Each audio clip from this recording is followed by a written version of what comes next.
intention, ba't kayo kapusan na gano'n ni Fernandez? I really do not know what his evil intentions are.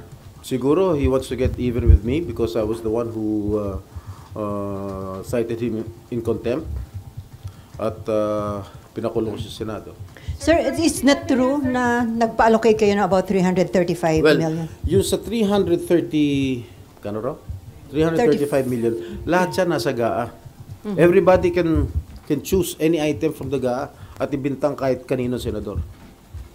So wala kayong ganung pina-allocate? Isang malaking kasinungalingan ng mga pinagsasabi niya patungkol sa pagbabako ng mga proyekto. Sir, kanina, napanood niyo yung A little bit.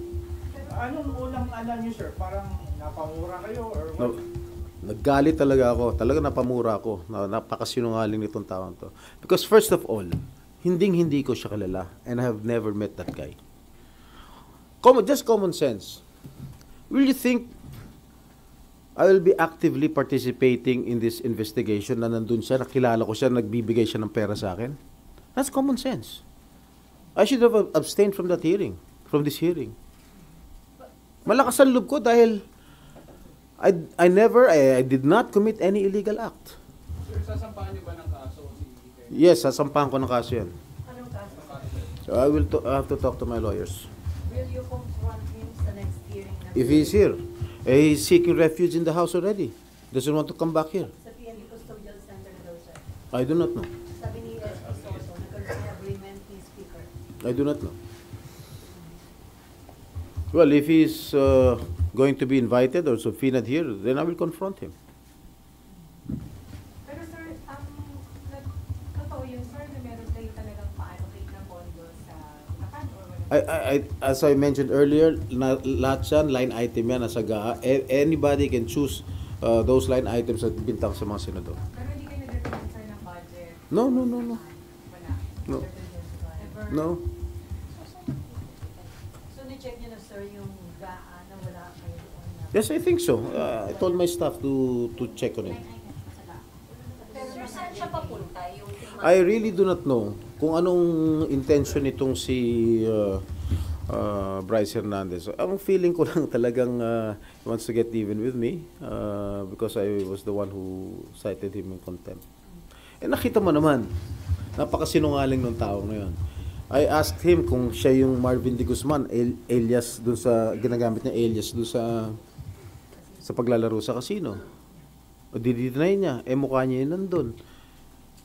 Ang laki-laki magpatalo sa casino niyan. Ilang daang milyon kung magpatalo sa casino niya. Saan niya kinukuha yung pera? Oh. Kaya ako naniniwala ako, kahit siguro may ghost project itong Sims Construction, naniniwala ako na totoo lahat ng sinasabi nito eh. Na nagbibigay siya ng limpak-limpak na salapi doon sa DPWH kay Bryce Hernandez eh. Yung mga picture na, sir, yung pair, ang dami. Imagine. Saan yung initiative lang yun ni Bryce? O may tao sa likod niya na nagkita pa? Well, I do not have any idea. Sen, naman din po sa hearing na sa House na may convo po si Vice Fernandez with a certain Beng Ramos. Okay. Yung convo po is about nyo sa kukunin na yung pera. For the record, meron po ba kayong staff? I do not have any staff named Beng Ramos since I entered the Senate. Okay? That's for sure. She's a staff of the Blue Ribbon Committee. Beng Ramos. Staff siya sa Blue Ribbon Committee. She was never my staff in my office. And I never authorized her at kahit sino man. So, pwedeng ginamit lang? Ginamit lang siguro. I don't know what her intention was. You can check my records in the Senate. Since 2004, when I first entered the Senate, up to the present, wala akong Beng Ramos na empleyado. She's not close to me. Wait. Oh, I must admit, naging girlfriend siya ng isang staff ko. Tapos. Sir, sinong BRT chairman?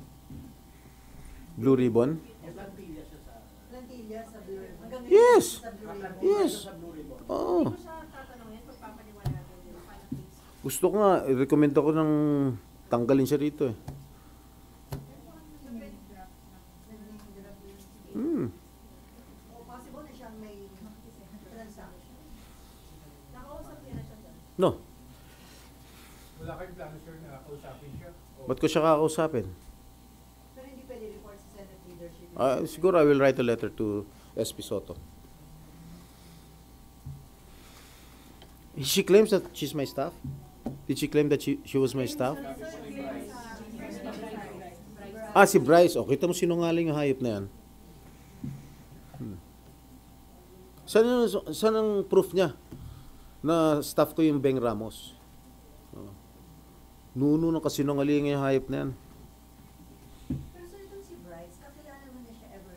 I never met that guy. Hindi ko kilala yan. I never met him. So, you're confident, sir, na hindi maniwala yung public sa naging allegation? Of course, I'm confident. Napakasinungaling yan. Kita mo. Sa investigasyon lang kahapon, sa Senado, lahat pointing at him, towards him. Nung in-interrogate ko siya tungkol sa mga talo niya sa casino, yung ID niya sa casino, dinideny niya. Lahat dinideny niya. Pero may record ang Blue Ribbon Committee, may record si Senator Marcoleta yung mga losses niya sa casino.